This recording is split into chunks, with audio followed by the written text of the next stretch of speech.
Qu'est-ce que le Ka? K, ça signifie constante. Dans ce chapitre, A, c'est associé aux acides. On ne sera pas surpris. Le Ka, c'est une constante d'acidité. Plus concrètement, c'est une constante d'équilibre. De quoi? D'un acide. Dans quoi? Dans l'espèce la plus courante, donc dans l'eau. Si on met un acide dans l'eau, l'acide lâche son H et donne sa base conjuguée. Le proton est récupéré par H2O et donc on a H3O+. Jusqu'ici, rien de nouveau.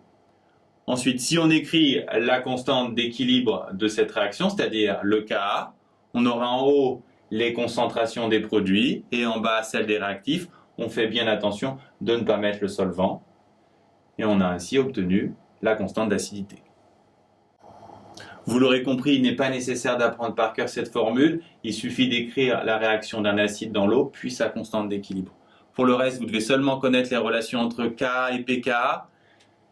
Mais vous connaissez déjà celle entre K et pK.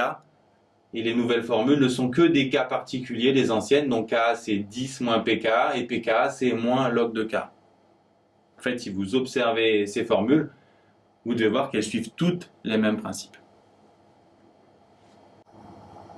Premier exercice classique avec le Ka, on vous donne deux couples acide-base. On vous demande d'écrire une réaction acido-basique les impliquant, puis de déterminer la constante d'équilibre de cette réaction en fonction des pK des deux couples.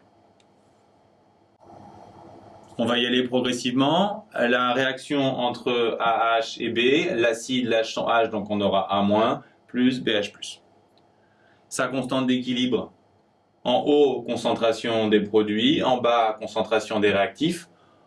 Ensuite, ce qu'on veut, c'est déterminer K en fonction de pKa1 et pKa2. Ce qu'il faut savoir, c'est qu'on va d'abord exprimer K en fonction de Ka1 et Ka2. Ka1, c'est la constante d'équilibre du premier couple. L'acide, c'est AH. Donc, comme précédemment, on écrit la réaction de cet acide dans l'eau et on en déduit sa constante d'équilibre. On a le Ka1. De la même façon, on va obtenir le Ka2. Et on se demande alors comment faire apparaître Ka1 et Ka2 dans cette formule.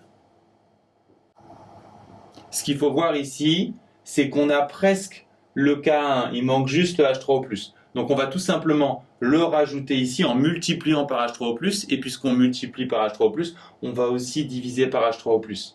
Comme ça, ici on aura le Ka1.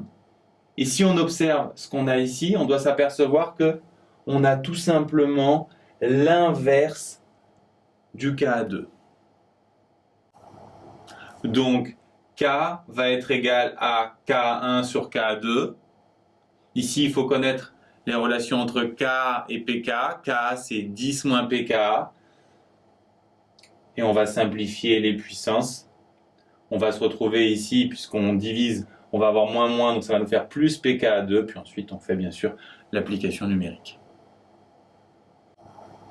Finalement, si vous connaissez bien vos formules, en y allant étape par étape, il n'y a pas de grosses difficultés. Il y a juste une astuce en cours de route, rajouter H3O+ en haut et en bas pour faire apparaître l'écart.